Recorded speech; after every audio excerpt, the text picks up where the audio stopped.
Hi, my name is Fong. I'm the CEO and founder of LGMS. Basically, I consider myself a hacker.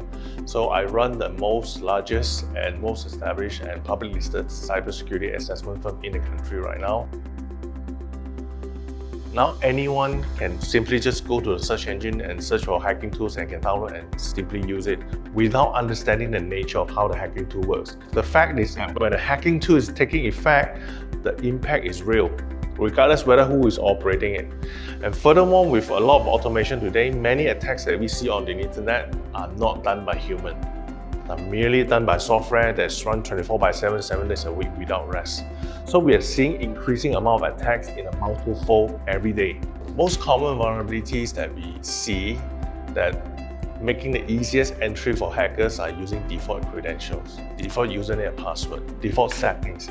This is the most common vulnerabilities happens to many organizations. So that's why the misconception is that security is not just dependent on one single element. Security depending on multiple layers of protection. For example, you have a firewall to protect your perimeter, you have your intrusion prevention systems, you have your system settings, you have your credentials hardening, there are multiple layers to apply in order to protect an organization.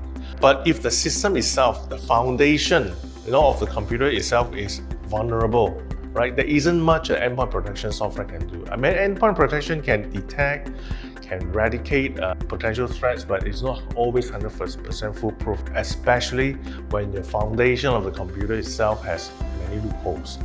Depends on the magnitude of the attack. We have a client took about a year. Yeah, we have client took about 2-3 weeks, depends. And they cannot recover even from a very basic backup or storage. They have to rebuild everything from scratch. When the software is outdated, meaning that the support you're getting is not going to be there anymore. So when there's no support, meaning that the potential loopholes will still be inherited with the old software. Because any of these outdated software which are being non-managed, and eventually they will evolve and become cyber threats to the entire organizations. So that's why we need to look closely to ensure that we keep our software up to date, we keep the loopholes patched, and we need to continue to refresh what we are using.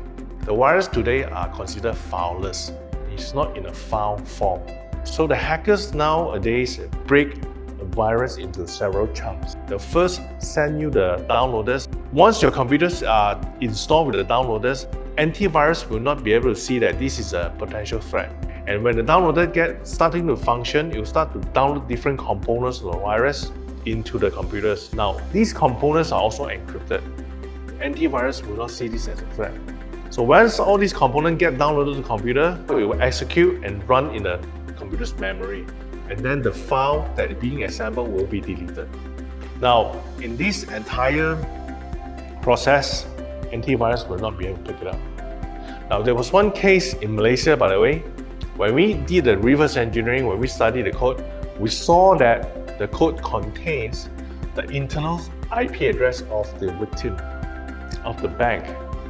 Just imagine this, you have a virus, you tear it apart, you study the virus, you know their IP address of the internal network details inside the virus.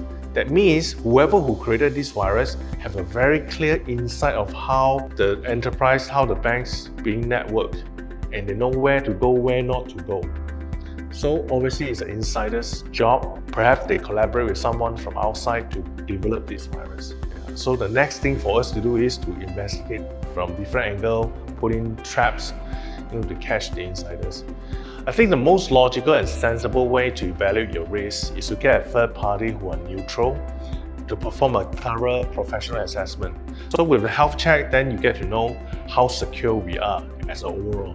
And then from knowing how secure we are, then we know what needs to be done. You see, the software is as secure as it's being updated. Because updating a software today doesn't mean that you are safe tomorrow. Tomorrow, if there's a new loophole being discovered, you still need to continue the patching process. So it's an ongoing process. My final conclusion and advice today is many organizations today still do not realize that they are being targeted. So if we are concerned about business, we should think of security, because security is no longer an IT issue.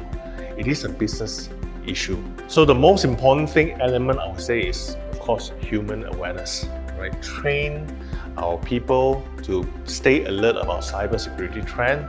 Second thing is ensure your computer assets are secure. Make sure it's updated, make sure it's patched, any security fixes need to be applied. Number 3, carry out prevention activities such as security assessment. So continuous assessment is also a key success factor for good security.